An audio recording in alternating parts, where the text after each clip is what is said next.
Today on the Rock and Metal Faith Podcast, we talked to Tony from Revelation Signal, a great up-and-coming Christian artist, definitely rocks, worth checking out. And you guys got to know that Revelation rocks. You guys have to check it out.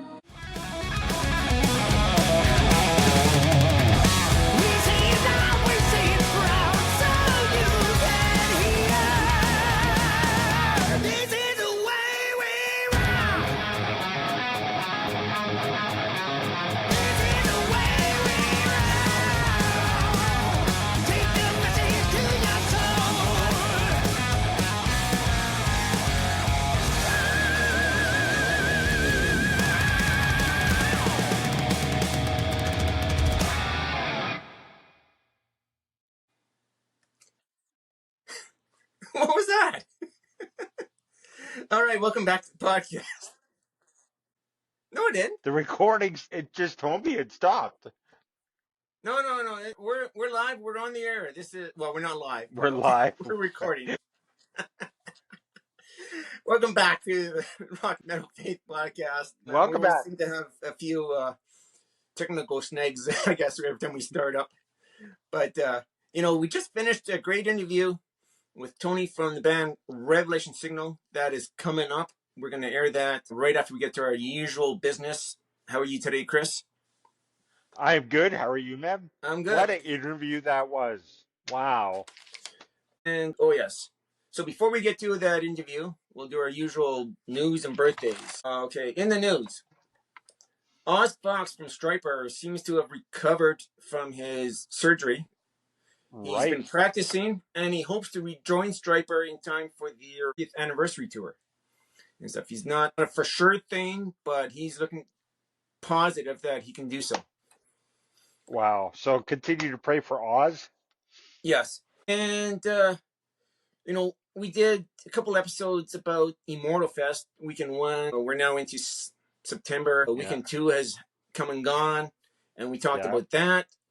And there's a lot of videos surfacing from the band's sets. Have you checked any of those videos out?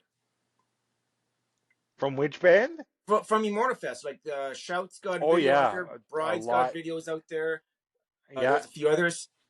And they're out there on Facebook. I put some. YouTube, yeah. Sounds great. Actually, I haven't heard the whole Bride set. I like the Deliverance set. Wow, that was awesome. Yeah, that was weekend 1, I think it was. But have you heard anything from the weekend 2?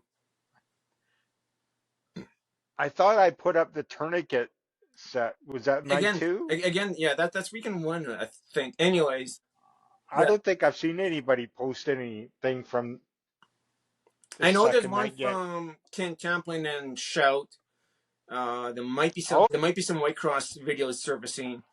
Oh, White Cross. Well, White Cross is everywhere. And I'm seeing on my feed everywhere. Yeah. So that's good. And I've seen videos from Dale Thompson, their recent songs from Bride. You know what? From the few videos I've seen of his, he sounded great at Immortal Fest. I wish I could have been there, I tell you that. Also, he says that they're actually going to release the entire set that they did at Immortal Fest. I think it's going to be available to buy off of their website, bridepub.com. He said, was Troy, his brother that plays guitar there, recorded the whole set, and they're just working on putting it out there. And that's about it for news, and then we move on to birthdays. We got some really old classic artists having birthdays this month. September 3rd actually is a busy day. Yeah, we have John DeGroff from Petra, born 1953. John DeGroff was the original bassist for Petra. Was with the band from 72 to 79. Wow. There's the balloons. That's awesome. Did you do that? I saw that, yeah. No, did you do that? Who did that? No. Must be AI. Must be AI doing it or something. I don't know. Also born September 3rd, Doug Pinnock of King's X, who does bass and vocals, born 1950. Doug Pinnock. King's X is one of those bands. They're a trio band. I like to say they sound like so-and-so or so-and-so but I can't because King's X has their own sound that came out in the 80s. Don't have the typical 80s sound. And when you try and find out who does the vocals, it says the entire band does the vocals. Oh, Yeah. So whether they do them all at once and blend them together, whether each member takes a different song, I'm not, I'm a casual King's X fan. I like some of their stuff, but I'm not that engrossed into King's X that I know every trivial detail about them type of thing. One more for September 3rd is Easy Gomer, who was with the band Leviticus and then went on to form Jet Circus. He was born in 1962. He's a Swedish guy, does vocals, but definitely for Jet Circus, he did the bass anyways.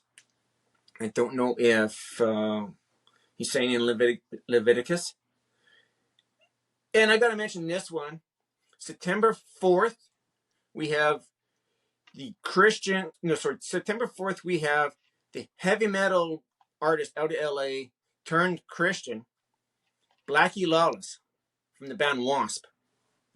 Now, we talked about Wasp on the episode about Christians in non-Christian bands. Blackie wasn't always a Christian, but in later years, he's become one. September 17th, we have Ty Tabor, also of King's X, born in 1961.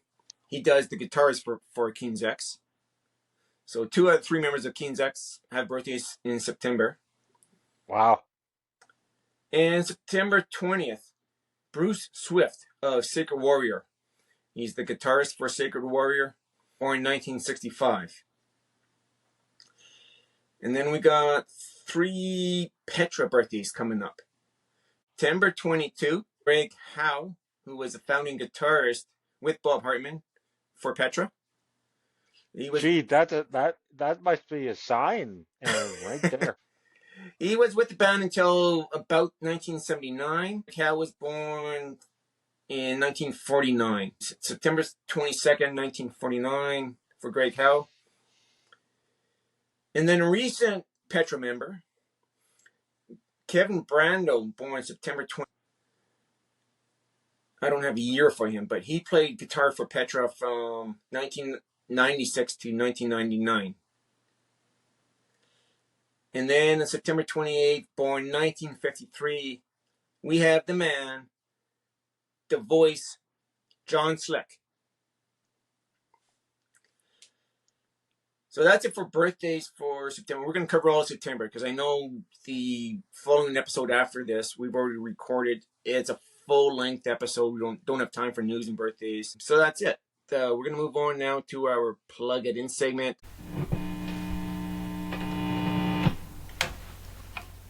Time to plug it in and turn it up.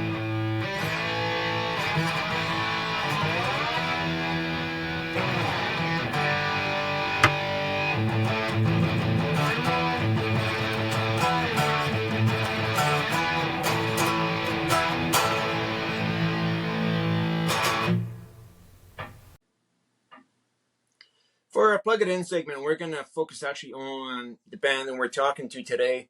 We talked to Tony from Revelation Signal. We're going to feature one of their songs on our Plug It In segment. This is we actually talked about this during the interview, how I like the change in tempos, the change in rhythms throughout the song. This is called Decide.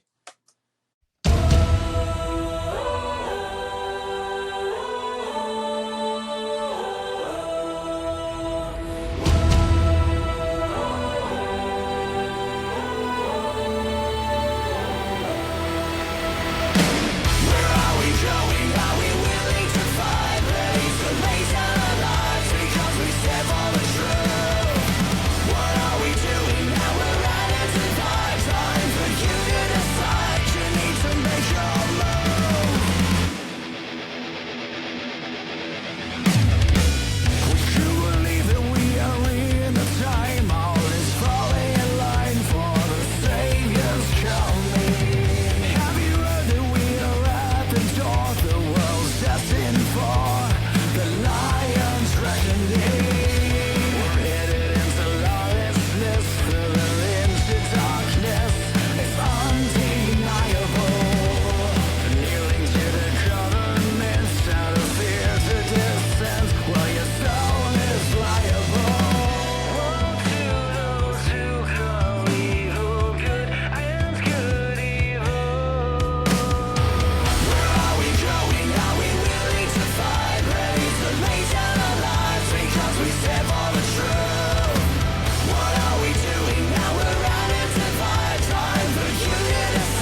because we stand for the truth. What are we doing now? We're running to find time for you to decide. You need to make your move. Where are we going? Are we willing to fight? Ready to lay down our lives because we stand for the truth. What are we doing now? We're running to find time for you to decide. You need to make your move. About to Decide by the band Revelation Signal. Coming up is our interview with Tony from the band. Welcome to the program now. We have Tony from Revelation Signal. How you doing, Tony? Hey, what's up, guys? Doing great. Good, yeah. So you got in touch with us saying you'd like to be on the program. We checked out your music. You got some really good stuff out there. So I'm actually Awesome, thank you. enjoying checking it out and stuff. So tell us a little bit about yourself. How did you first get into playing music? All right, well, when I was about 7 years old, my mom bought me a guitar and put it in my hands and told me I was going to be a rock star. So basically, everything after that is her fault. Wow, that is a great mom. Wow. That's good parenting right there. Yeah. Now I don't remember that. I was too young, and I didn't seriously start playing until I was about 14 years old, where my stepdad started teaching me guitar. So it's his fault too. So, but I was into bands like Alice in Chains. When I was much younger, I was into Bon Jovi. You know, I was always into music, and that just kind of really inspired me to want to play. Great. Yeah. Well, we got a couple of Bon Jovi fans here as well. So. Okay. Oh right yeah, on. totally. You're in good company. And yeah, reading your bio there, you said you were playing in a Nirvana tribute band first. Was that your first band? That was not my first band. That was kind of what I did after I discovered how hard it was to make a living on your own music. And so I decided that around 2012 that I was going to put a tribute band together for more of a business-minded reason to do that, and also to have fun and play music. And so I did that for about 9 years. And after that, I transitioned into what I'm doing now, which is Revelation Signal. And there's kind of a little bit of a story on how that transition happened. But that's basically, I mean, there's a lot of history in those few sentences I just told you, but that's Right. how it happened. Yeah. Yeah, well, we can get into your story. So part of that transition there, what led you to Christ, or when did you first hear Jesus' call to come to faith type of thing? Okay. Well, thanks for asking that. So I've always kind of believed in God since I was a child, but it wasn't until about 14 or 15 years old that I was going to a Wesleyan church youth group, and they really kind of explained to me what it means to put your faith in Jesus and to be born again and to be saved. And so that was when I placed my faith in Jesus. I believe I was 14, just turning 15. And at that point is when I kind of knew, okay, it's time to read the Bible and to learn about God. And it's a lifelong journey for anyone who's, part of the Christian faith. They know that it's a lifelong journey. It's not just, for many of us, it's not just an instantaneous, I now know everything, Yeah. So it's been a long road since then. And I was listening to mostly secular music during that time. I tried to discover Christian bands. Couldn't really find any that I was into, except for POD. So POD, Wow. yeah, the Fundamental Elements of Southtown. I think that album was 1999, and I was like, Yeah. finally, a Christian band that I can dig. So yeah. So what was the question again? I kind of got sidetracked. Did that answer? That's all right. Yeah. That you could do that all. That's fine. Okay. Yeah, no problem here. On this podcast, we love talking about Christian music, Christian rock and roll, and people coming to faith, put it that way. Yeah. Kris and I are both fans of secular as well as Christian music type of thing, too. Yeah. Okay. Part of our story is I was raised in a Christian home or a church-going home, put it that way, type of thing. Mm-hmm. And so I was around the faith all the time, but always listened to secular music as well, type of thing like this.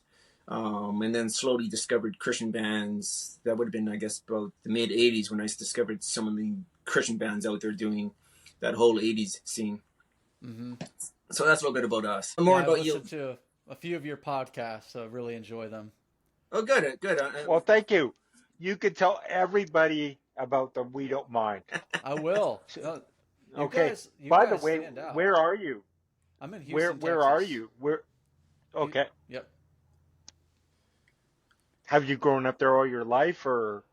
No, I moved here. So you know what they say about Texas? I wasn't born here, but I got here as fast as I could. All right. Good. Yeah. So I moved here when I was 22. So about 20 years ago. Okay.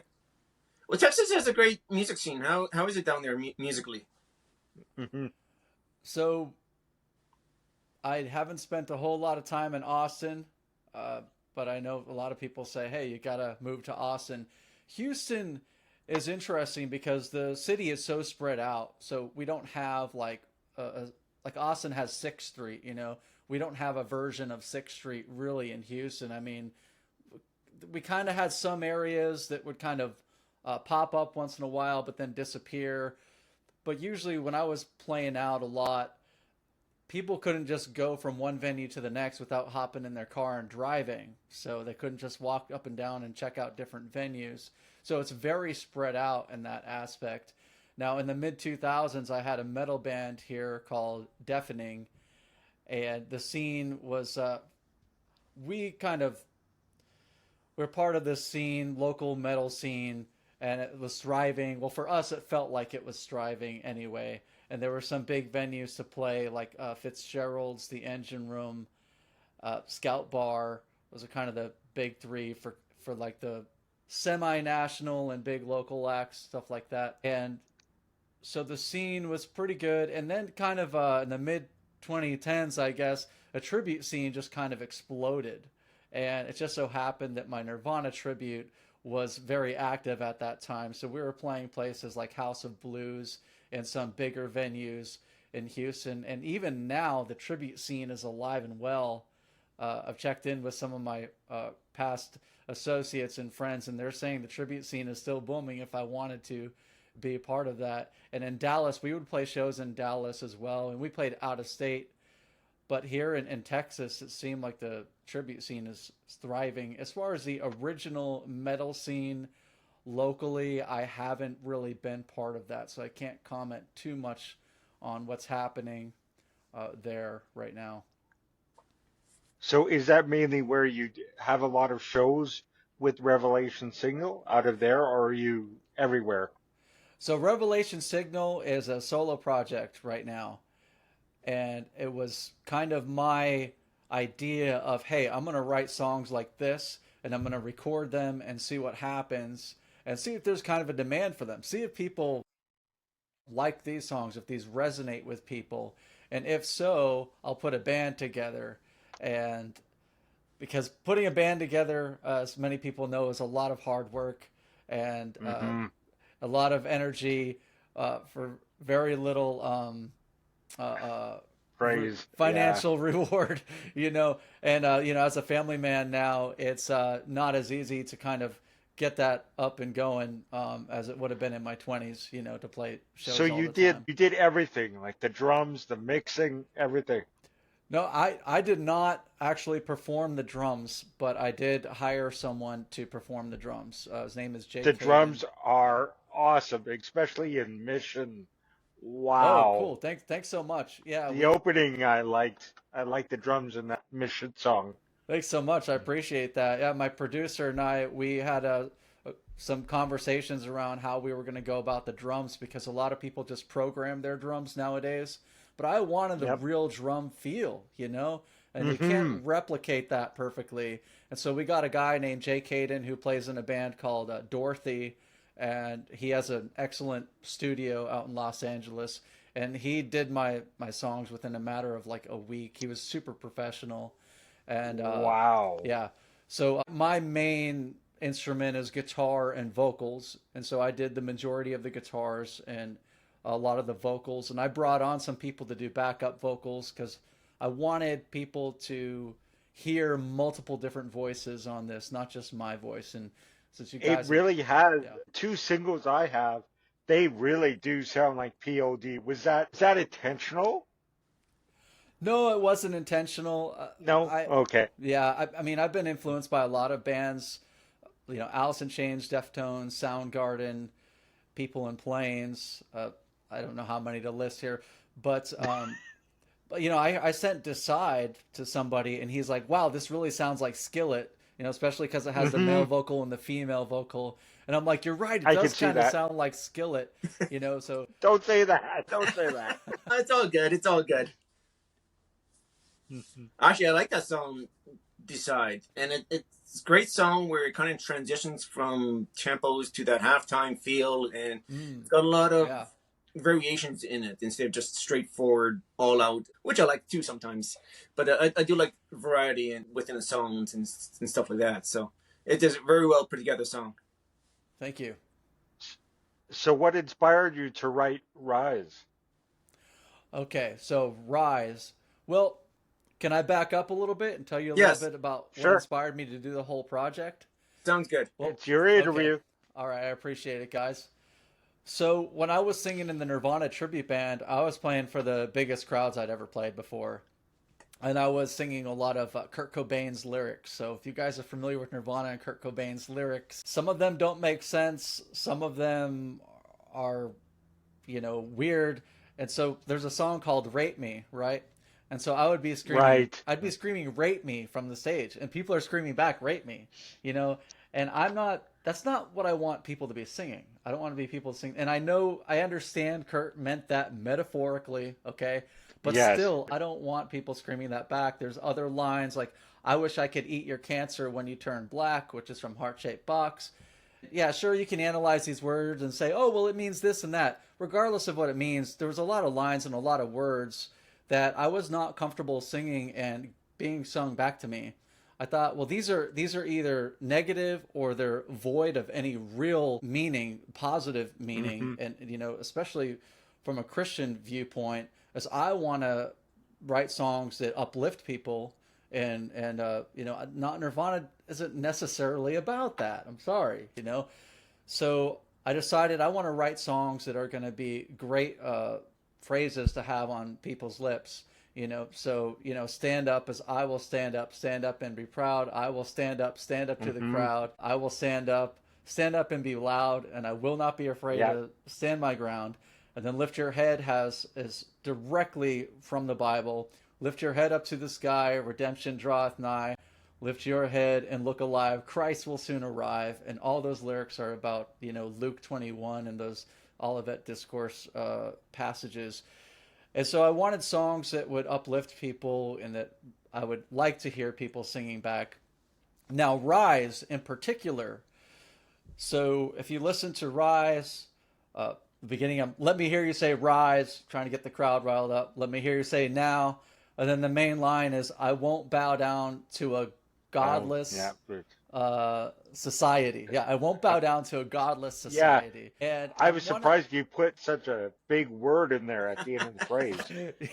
Yeah, and then I think the next one is, I won't back down from a tyrannical majority. Yeah, so that's even a bigger word there. And I wrote that because I want to kind of inspire people to have the courage of, hey, we are not going to subject ourselves to any kind of godless morality out there. So, and it kind of relates to the book of Daniel, where the book of Daniel teaches you how to live in a pagan society. Now, I don't know that I'm in the United States. I don't know that I would say we're a pagan society, but I would say that a lot of our practices are not biblical right now. A lot of our cultural things that are culturally accepted are not biblical. For example, the killing of unborn children. That's the main one right there that I would have to say, boom, that is, you cannot support that as a believer in Christ. So anyhow, so let's go back to the book of Daniel. Now, Daniel would pray to God every day, and he was one of the high-ranking officials. I believe it was King Darius's court at that time. And his other associates were basically jealous and envious of his position in the king's court. And so they set up a trap for him and said, "Oh, king, can you write a decree that says nobody should worship to any god except for you throughout the week for the next 30 days," or whatever the time period was. I'm not exactly sure the time period. And he said, "Oh, yeah, that sounds like a great idea." And so he wrote that decree.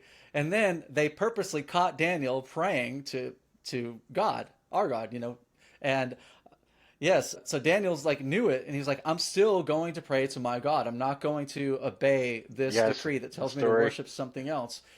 And so they told the king this, and the king, well, I think the king liked Daniel, and because he didn't want to punish Daniel, but he had to because he had written that in a decree. So he threw Daniel in the lion's den. He said, "May your God protect you," and I think he meant that sincerely. And so Yes, Daniel was in the lion's den, and God did protect him. So the moral of the story is: do not worship any other god. Do not worship anything, even if your government tells you to. Now, in that instance, God did protect Daniel, but in our lives, we have to be prepared to accept whatever the consequences are. I think it was Paul that said, "Whenever we suffer on the account of Christ, count that as a blessing." blessing. So whatever consequences we suffer for the Lord, for Christ, we should count that as a blessing.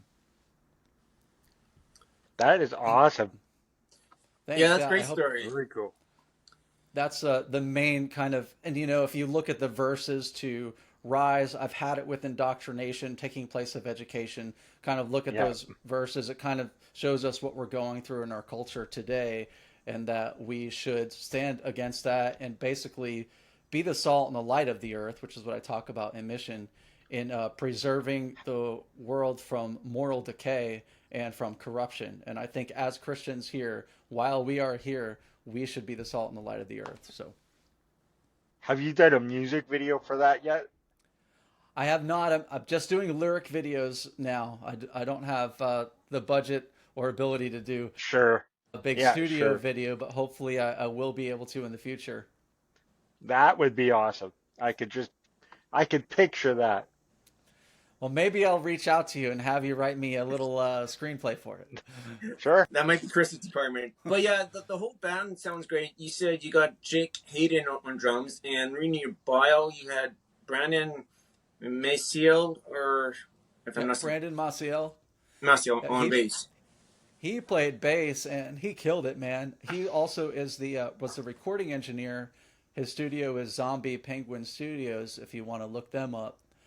And I had originally written some bass lines, but Brandon is a better bass player than me, and I'm like, "All right, Brandon, go for it." He offered to do the bass lines, and man, he killed it. He did an excellent job. I'm very happy with having him on the bass.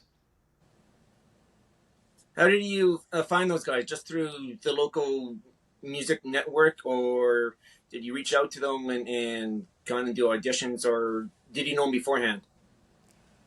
So most of the people are people I've worked with over the years. So Brandon is someone that I met at School of Rock. We were both instructors there for a period of time. He told me Okay. he had a studio, and I stayed in touch with him. Now, the guy who co-produced this and mixed and mastered it, his name is Evan Rodanish. He plays in a band called Cage Nine, and he's got a lot of connections in the industry, and I've stayed in touch with him for nearly 20 years. And Evan is just phenomenal. He's got a phenomenal ear, just excellent musician, excellent songwriter. Look up Cage Nine if you get the opportunity. And he's the one who put me in touch with Jake Hayden, and so he recommended him to me, and I was like, let's do it. Now, the other vocalists I've worked with, they are people that are within my personal kind of circle that I've met over since I've been in Houston, people I've stayed in touch with. So Good, good. The other thing is, I'm a kind of a basement guitarist. So, what kind of guitar do you play? So I personally like to play a Fender Jag and a Okay. Gibson Les Paul. And I started playing the Fender because I was in the Nirvana trivia band. And I was gonna uh, say. Right. yeah, it turns out that I had never played it before until that time. and it turns out that I really really love that guitar. So I like to play on that one. I also play on my acoustic a lot, so I play on my Taylor. Yeah. How long have you been singing? So Aaron is the guitarist. I'm the singer. Okay, all right. So in high school, I put together a band, and I was mainly the guitar player, and we brought a singer on board. Now, I used to sing in that band, but people told me that I didn't sing very well. Yeah, that sucks when you hear that, right? But I still liked singing, and I just kept singing, Yeah, kept singing, kept singing, kept singing. And over the course of the next 3 to 5 years, I really developed my voice. So your voice. by the time I was around 20, 24, 25 is when I kind of really hit my stride as a vocalist, and had a really fully developed voice at that point. But to anybody out there who's a singer, I'm just going to tell you, keep singing. You can listen to demos of great singers, early demos, Yep, and they may not even sound that good, and so every singer has to start somewhere. They didn't just come out of the womb with this amazing voice. Voice is like a muscle that you got to work out, and you have to develop that voice over years. It's just like anything else you do. If you want to be like a lead singer, you have to develop your voice, and don't get discouraged. Just keep at it. And then that's right. there's singers like Kurt Cobain and Bob Dylan who don't have the greatest voices, but people still But they, listen to them. yeah, People still like them. They speak to people. Willie Nelson. I mean, he they don't he connects. sing the highest range or anything, but people like them because they have Yep, this personal quality about them. So I would say that's whatever your voice is, God gave you that voice, and there is people that will resonate with that. yeah. And you could sing, man. Oh, thank you so much. You could do such a great job. Thank you. I And appreciate it that. helps that you've written it yourself, right? So you Hmm. already know what you want, Right. right? Yeah, it's a lot easier to sing in your own voice than mimic somebody else's. It's funny because That's right. I did the Nirvana tribute for so long that when I started writing my own songs again, my wife was like, "Geez, I forgot what your real voice sounded like. You don't sound anything like Kurt Cobain." I'm like, "Yeah, I know, but I had to sing Kurt for so long, but I'm glad I'm not doing that because now I can kind of find my own voice again." Wow. How did you stay focused on the Lord when you were doing that kind of the Cobain thing? Was it just like a switch or Okay, so I like that question, and let me answer that talking about the bands I've been in previously, if you don't mind, because I had a lot of history before I did Kurt Cobain. When I was in Deafening, we played a lot of the regular venues, a lot of the bars, live music, and I was always a believer, trying to stay on track. I wasn't always on track, okay, but I was always trying yeah, that's to. all right. I was reading my Bible. I was trying to, and I'm going to tell you right now that it is very hard to be a lone wolf. Okay, I had very few Christian friends at that time. I did have one or two, and they were very important and good friends to me. And I tried to get involved in churches. I was having a hard time, and it's really difficult to straddle that. You're going to get sucked in somehow, Yep. some way. When you tell people, like, I used to drink, but not a lot. I would drink sometimes. And so usually I would say, no, I'm not going to drink. And people would find that weird, oh, why don't you want to drink? And I just don't want to drink, so I didn't smoke or drink. So, but I was still pulled in other ways. I was in and out of relationships. So I still had my priority of God, but it was just very difficult when you really need other people to support you and to be with you on that journey. And I think that's why it's so hard. So to answer your question, how did I focus? Well, I'm a real believer. I really want to do what the Lord has for me. I don't know what that is. I'm constantly trying to figure that out. Okay, I hope I got it right sometimes. Yeah, okay. You Yeah, know, we all are. and so when I was doing the Nirvana Experience, that was more of a business minded thing, and so it was easy to kind of dip in and dip out. Hey, I'm going to go play this show, and then I'm going to come back to my real life. But when I was doing the bands before that, that was all my life. I was trying to make it as a band, so I lived and breathed my band, which was deafening, and so that was different. The Nirvana thing was a little bit easier, and that's when I got married. Was when I was doing the Nirvana tribute, and I kind of became a family man and all that stuff. So at that point, when you become a family man, you really have to consider your family and everything that you do. So I don't want to say it's easier, but you're almost kind of forced to live a more biblical lifestyle. Does that make sense?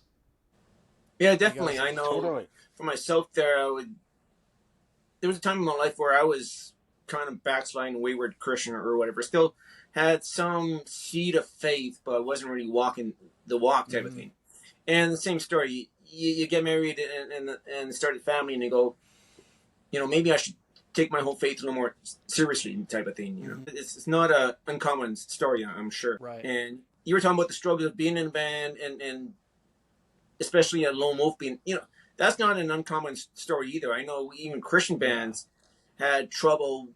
One of our favorite bands was Striper there for a period of time there, even though they were in the Christian scene, they were around a lot of the non-Christian bands, and it was easy to start living the same lifestyle that everybody else around them was doing, and they had to step away from it and say, listen, it's time to step away and get serious again type of thing, Right. Yeah. That's why. How many albums have you done? Okay, so with Deafening, we had a full album and then 2 EPs. Those are on Spotify. If you do listen to Deafening, find the album with the dragonfly on the cover, because there are other Deafenings. There's a German punk band called Deafening. Yes. There's I listened to that earlier. I'm like, what the heck is this? Yeah, and then there's a Deafening with a female singer, so called The Deafening, but we're just Deafening. We're from Houston, Texas. You should probably see my picture pop up there. And then I released a solo project called Tony on Fire. That should be easier to find. It's Tony on Fire. One full album, an EP, a few singles. And I actually recorded a unplugged Nirvana Experience. So I've released over, I think I have about 36 songs that I've released. I saw that Apple Music. I'm like, wow. Yeah, cool. You were I'm busy. glad you looked that up. Yeah, and then of course the Revelation Signal is five songs for now. And if people like it and love it and want more, then I'll put out some more songs. Well, I say put out more songs, man. That is good stuff.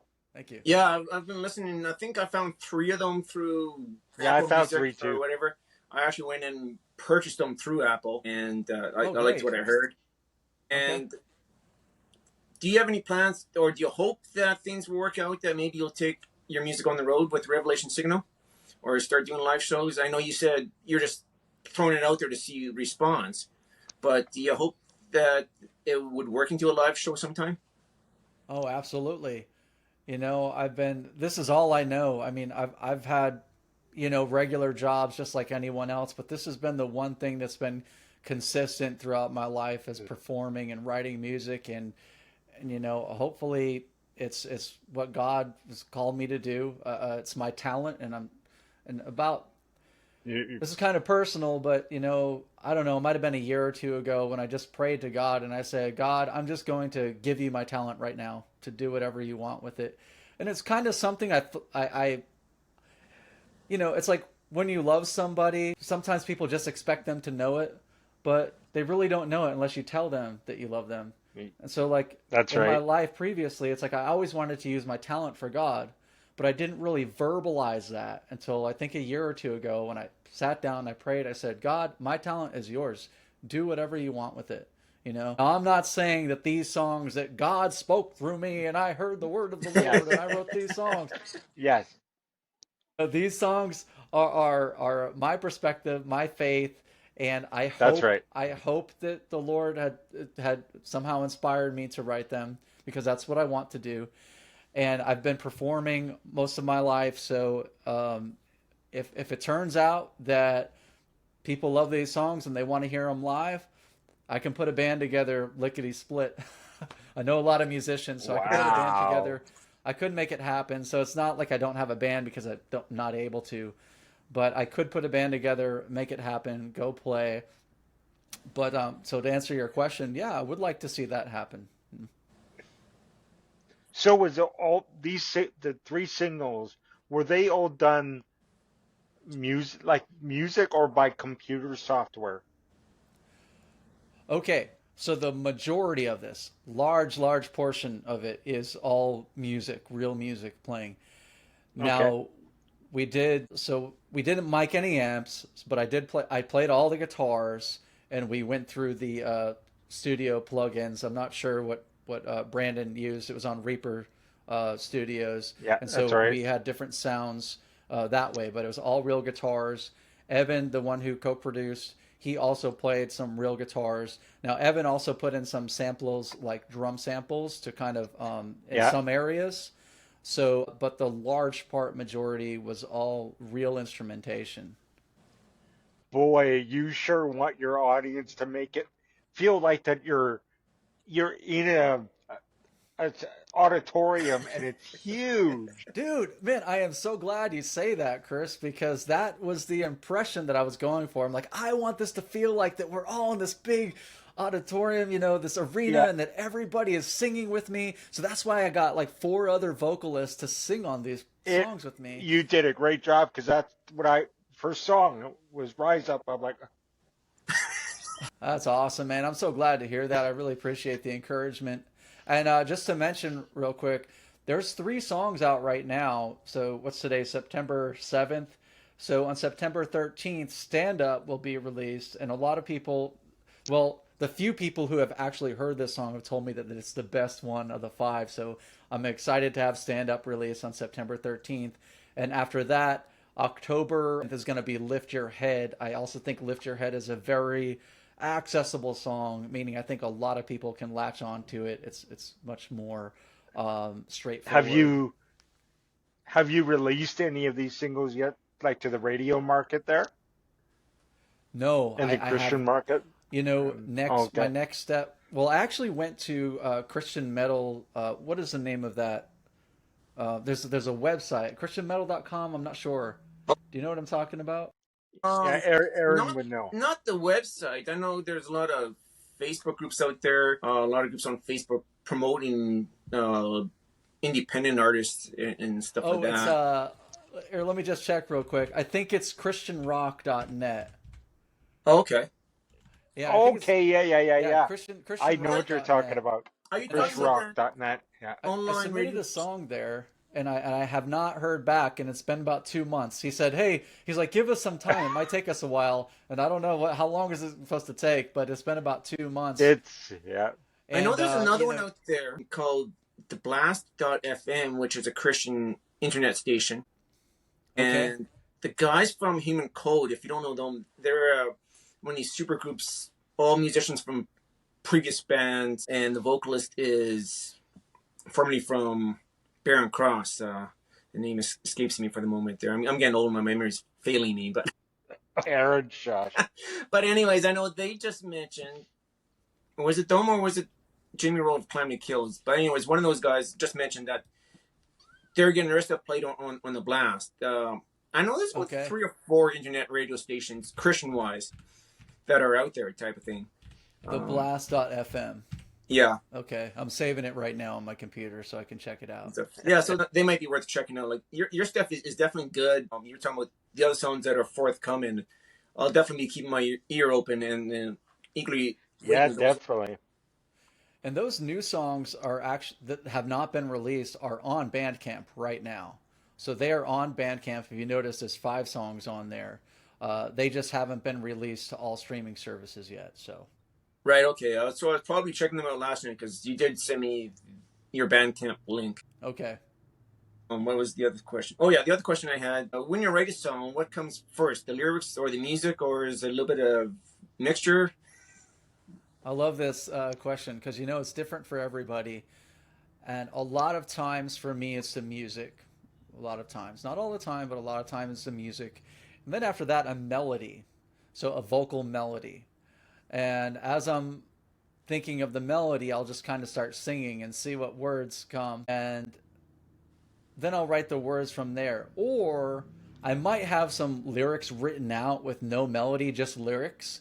and I'll write a song and I'll have a melody and I'll kind of go through my lyrics and I'll see, let's see what lyrics fit in this melody.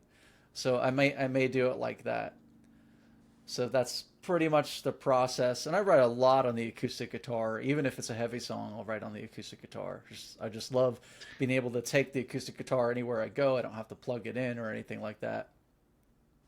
Have you always liked the heavy music? I would say so. I've never got too metal. Never went down that path, like real dark, heavy. Speed metal. I don't know what you call it. But Okay, like Disturbed.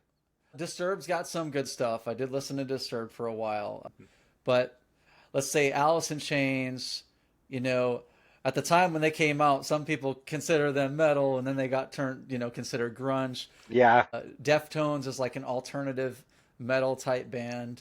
I listened to System of a Down for a while, so kind of I guess people call it new metal. I was into that for a little while. But I find that, a lot of metal is kind of too much for me. And I don't know if it's because I'm old now. I know what you're saying. But, I know what you're saying. All the screaming, all the anger, I used to listen to Korn, sometimes it's a little bit too much screaming and too much anger. I like kind of more chill stuff. Yeah, I hear you. I think Aaron hears you too. So. Yeah, I know. Like I don't listen to like hours and hours on end of pure metal, and I think we're listening to one record from band Wasp, which was a concept record, and I commented to my wife how this is a great record because the songs varied from the fast-paced songs to slower songs and quieter songs, and then back to the fast-paced, and it's just, you don't want to hear 9 hours of pure fast metal. No. Maybe unless you're running. Yeah, but That's right. Yeah. That's right. But your wife, Erin, she likes country too. Oh, she's right? into everything, yes. Yeah. So that's all right. Well, as you get older, you develop more of appreciation for other styles of music. So when I started teaching guitar, I really started getting more into blues oriented stuff, So Aaron does that too. Yeah, and I'm starting to appreciate country more than I used to. I never liked country. Yeah, me too. Me too. I know. Yeah. So what out of the songs that you released, what's your favorite song to play so far? Well, there's only one song with a solo in it, okay, and that's "Lift Your Head." That's "Lift Your Head." So.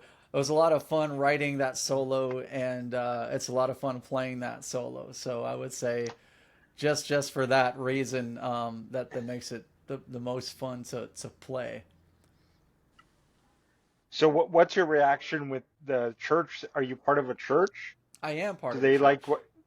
Mm-hmm. Do they like? That I'm glad you asked that question. So as we talked about how your faith is a journey, it's a lifelong journey. Okay, and there's certain things I've learned, and there's certain kind of convictions and persuasions I've developed in my faith over the past several years.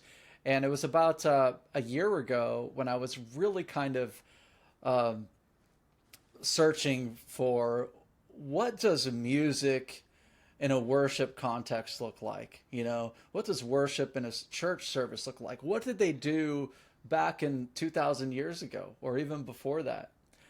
And so I was, I found this guy who played in the ancient Hebrew musical scales. And so he was playing and singing the Psalms in those scales. And I don't know if it was like a harmonic minor or dominant Phrygian, something like kind of mysterious like a scale. Sounding. It wasn't like, No, musical scale, Chris. It wasn't like a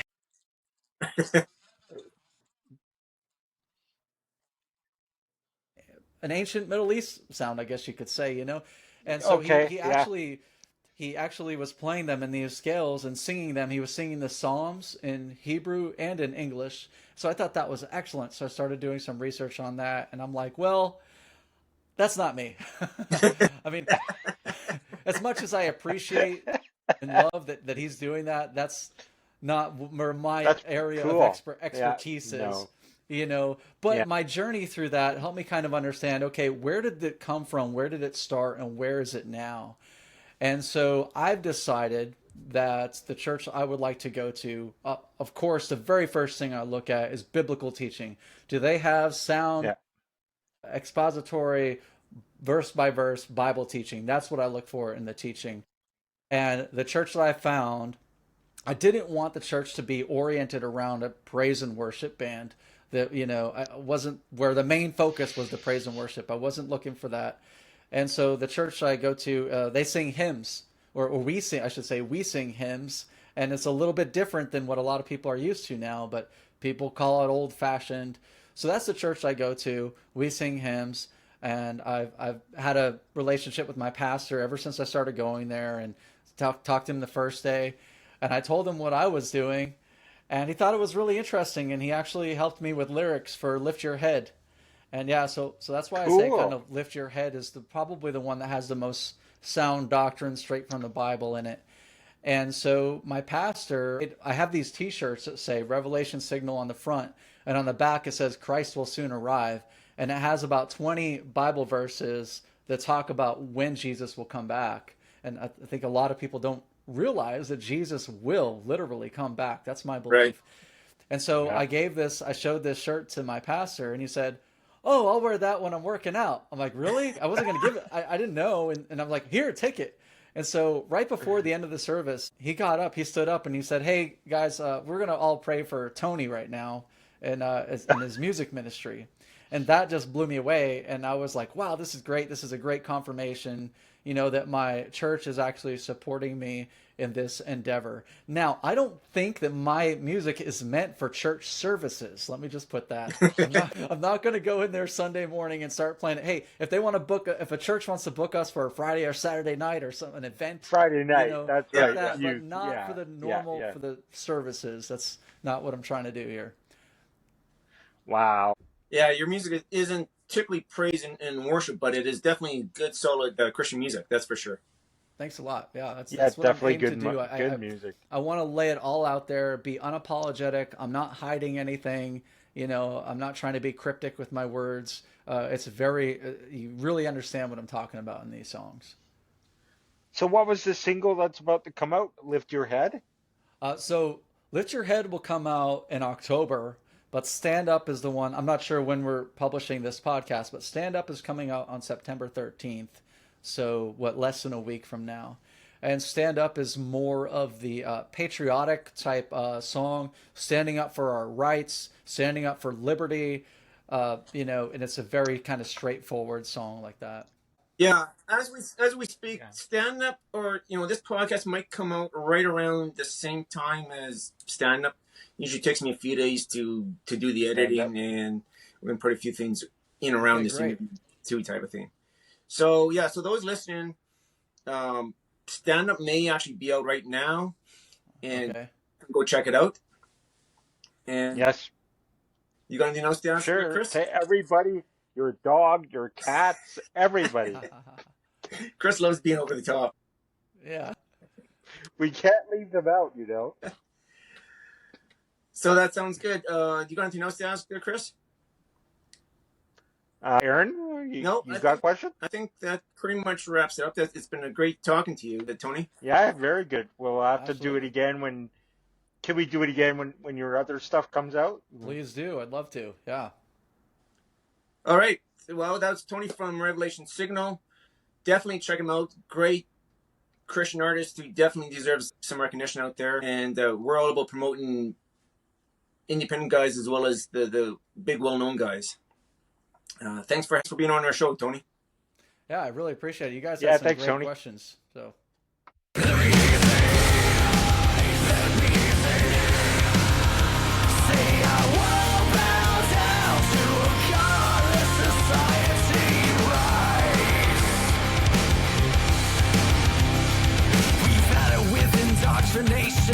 Taking place of education, imposing social isolation, emotional exploitation. The ruling class are all depraved, bent on evil machination, expecting us to be the slaves, injecting us with vaccination. We all have reason to say our world bows down to a god.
you must make a choice.